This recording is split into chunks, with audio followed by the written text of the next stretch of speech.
When Caleb was 40 years old, he along with 11 other men had been sent into the promised land to spy out the land, and while there he saw a mountain. Now, although the odds of taking the land seemed to be stacked against him and his people, Caleb went back to the congregation of Israel and said, "Let us go up at once and occupy it, for we are well able to overcome it." Numbers 13 and verse 30. Sadly, 10 of the other spies convinced the people that they could not take the land, and as a result of Israel's unbelief, they were forced to wander in the wilderness for 40 years. And all of those who had come out of Egypt, with the exception of Joshua and Caleb, would miss out on the privilege of entering the promised land. Numbers 14 and verse 24. At the age of 40, Caleb almost had his mountain, and his desire for it only intensified during the 40 years that he was in the wilderness. Now at 85 years old, Caleb, along with Joshua and the Israelites who were permitted, have entered into the promised land and are enjoying the blessings therein.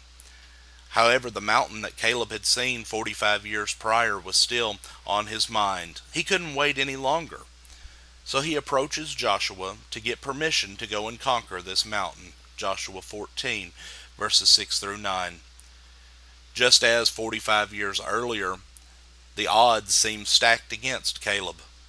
Not only was he now 85 years old, the land was occupied by giants and contained several large fortified cities. Nevertheless, he still believed that God would be with him, and that he would be able to occupy the land because the Lord had promised it to him. Therefore Joshua honored his request, and he and his family went out with God on their side, occupied the land, and he finally got his mountain. This story of Caleb's faith is one that has always inspired me. During times that I felt that maybe my faith was a little weak, I was able to look to the example of Caleb and get strength and encouragement to continue on. When we consider the faith of Caleb, first we see that Caleb had faith in God's power. He had witnessed the 10 plagues of Egypt. He had crossed the Red Sea on dry ground. He had seen the cloud and fire above the tabernacle. He had eaten manna and quail. He had drank the water at Marah and the water from the rock. He had seen the Amalekites defeated. He had seen the 2 tablets containing the 10 commandments. In other words, Caleb knew the power of God, and he trusted in the power of God. He understood that if God is for us, who can be against us?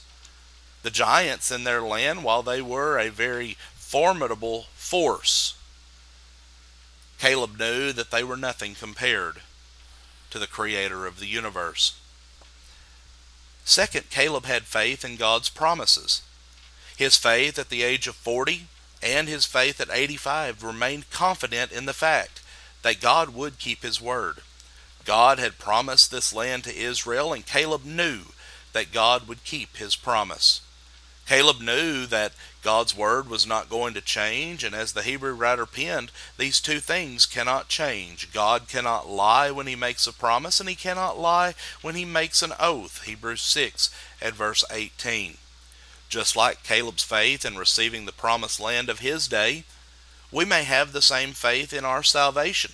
As Titus wrote in Titus 1 and verse 2, that faith and that knowledge come from the hope for life forever, which God promised to us before time began, and God cannot lie. Third, Caleb had faith in God's possibilities. Knowing the power of God and knowing that God will always keep his promises, Caleb knew that God would give Israel the land. In reality, this was a no contest, as these giants were going up against God, who never had and never will lose a battle. Indeed, with God, all things are possible. Matthew 19 and verse 26.